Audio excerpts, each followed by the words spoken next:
심리학자들에 따르면 사람마다 다르긴 하지만 수십 가지가 넘는 공포증이 있다고 합니다. 예를 들면 높은 곳을 두려워하는 고소공포증, 낮은 곳을 두려워하는 저소공포증, 전쟁이 일어날까봐 라면 사재기, 휴지 사재기, 양초 사재기, 심지어 산소 마스크까지 준비해두는 이 전쟁 공포증 등.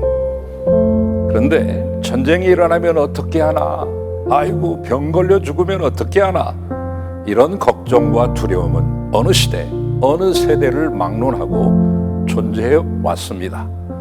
중요한 것은 그런 걱정이나 두려움은 인생을 살아가는데 아무런 도움이 되지 않는다는 것입니다. 그리고 우리의 신앙생활에도 아무런 유익이 없다는 것이죠. 물론 인간에게 걱정이 없을 수는 없죠. 그러나 그 걱정에 빠져버리면 깊은 늪에 빠진 사람처럼 헤어나올 수가 없는 것입니다. 그러나 다윗은 내가 누구를 두려워하리요? 라고 선언합니다. 그리고 두려워하지 않는 이유를 밝혀주고 있습니다. 여호와는 나의 빛이요 나의 구원이시니 내가 누구를 두려워하리요? 여호와는 내 생명의 능력이시니 내가 누구를 무서워하리요? 라고 했습니다. 다윗이 그 어떤 것도 두려워하지 않았던 이유는 하나님이 나와 함께 하신다는 믿음 때문이었습니다.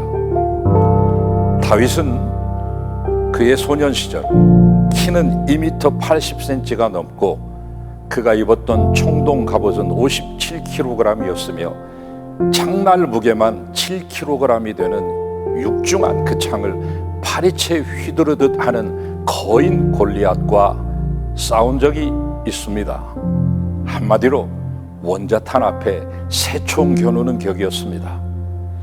당시 다윗의 차림새는 천으로 만든 옷을 입고 허리에 띠를 둘렀습니다. 그날 다윗은 골리앗과 싸우기 위해 매끄러운 돌 5개를 골라 주머니에 넣었습니다. 그리고 한 개의 물맷돌로 골리앗을 쓰러뜨렸습니다. 여기 위대한 계산법이 있습니다. 아직도 골리앗 정도의 상대 4명을 쳐 이길 돌멩이가 남았습니다. 돌멩이 하나라도 넉넉히 이기고 남은 것입니다. 만군의 여호와 하나님의 이름과 그 능력을 믿고 의지하는 사람들은 넉넉히 이기고 남게 되는 것입니다. 셰익스피어는 말했습니다. 큰 고통은 작은 고통을 치료한다고. 그러나 하나님은 우리의 모든 고통을 언제 어디서나 치료하십니다. 마틴 루터가 종교개혁의 기치를 들자 당시 교황과 그 추종 세력들은 루터를 죽이려 했습니다. 그러나 루터는 하나님이 내 편이라는 신앙 하나로 위협과 죽음의 공포를 두려워하지 않고 종교개혁의 횃불을 들 수 있었습니다.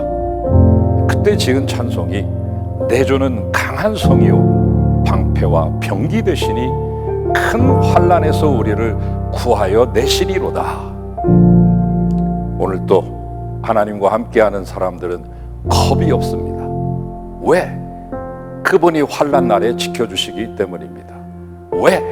그분은 우리를 버리지 않기 때문입니다.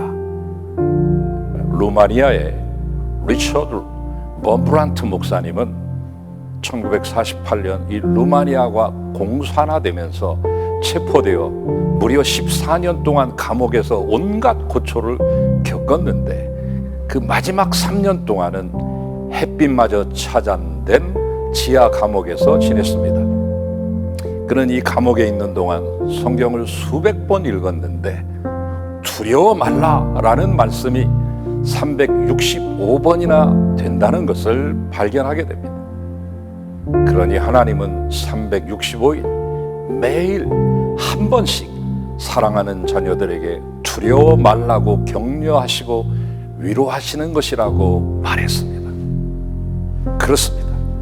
하나님은 날마다 365일 내 곁을 떠나지 않고 나를 버리지도 않으시며 나와 함께 계십니다. 평안하고 행복한 인생을 살기 원한다면, 안전하고 평온한 삶을 원한다면, 그리고 성공적이고 진취적인 신앙생활을 원하신다면 하나님을 바라보십시오. 그분의 얼굴을 찾으십시오. 그분을 신뢰하십시오. 그리하여 겁없는 그리스도인들이 되시기를 축원합니다.